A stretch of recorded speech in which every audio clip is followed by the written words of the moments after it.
Morning, dito tayo sa Dipolog, Zamboanga del Norte. Ito yung farm ng Aquino Farm.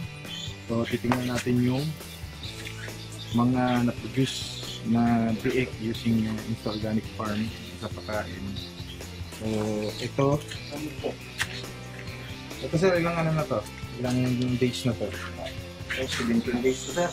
So, 17 days, pero tingnan nyo gaano kaganda yung quality. Ayan. Mga biik. 17 days. Mga ano na timbang nito? So ngayon, nasa mga 7 to 8. 7 to 8 kilos na to? In 17 days. So, ayan. Makikita nyo, sobrang ganda ng quality. Makikita nyo sa shoulder. Ayan. Tapos sa mga pigi. Ayan. Ayan, tingnan naman natin yung iba pa. Ito yung ibang 16? Ito 16 days pero ayan, napakaganda rin yung mga quality. Mga ilang kilo na to? 7 to 8 na rin siguro. So 1 day apart lang yung ano nila, pero makikita nyo napakaganda ng quality. Now, ito naman, kapapanganak lang. Kapapanganak lang natin sa amin. Ayan na. Ayan. Kagabi lang. Kaya, tigisin mo. Makita natin yung ano. Ayan. Ito, kagabi lang pinanganak.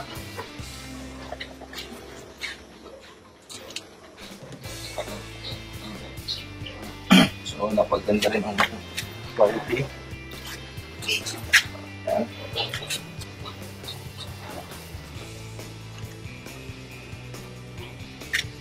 Then, tingnan natin yung sa fattening. Ito, mga anak na rin.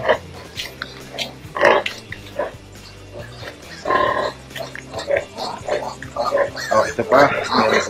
Ito, kailan pinaunak ko, sir? Oh, so, ayan, nakikita niyo. Ito, pinastop na natin to. Pinastop na to, no? Umami. So, itong mga produce na bake na to, hindi na to pinainom yung inahin ng Insta Organic Farm, gawa ng mga first timer palang mga anak at hirap na hirap sila gawa ng ang lalaki ng mga bake. So, ito yung still maganda pa rin yung quality na produce, pero hindi kagaya ng first 2 batch na ginamitan ng Insta Organic Farm. Talagang sobrang lalaki talaga. Ito naman sa mga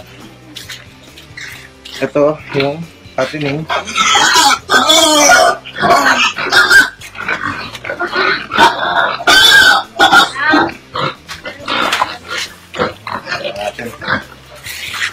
Kita nyo quality ng karne at ang napuproduce na karne nito, napakalipis talaga ng taba. Kaya makikita nyo, bilog na bilog. Ayan.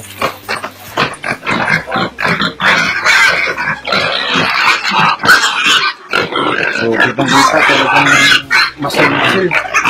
Halos wala ng taba. Ayan niya. Kita natin ang quality.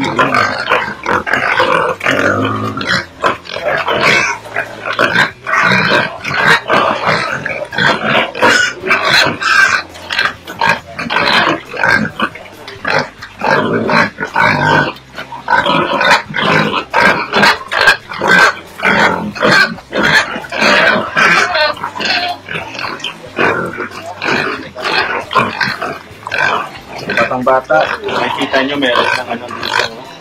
So, abs na. Ito yung dito ng napakanipis ng taba.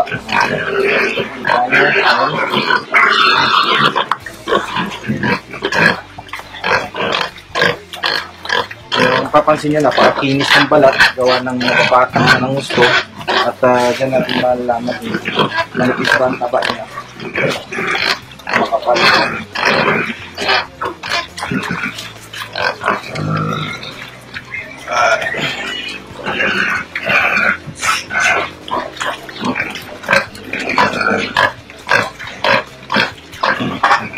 siguraduhin natin yung ignition. Sir, ito, ang pinapagamit nyo rito, pinapainom nyo, Pinapainom to...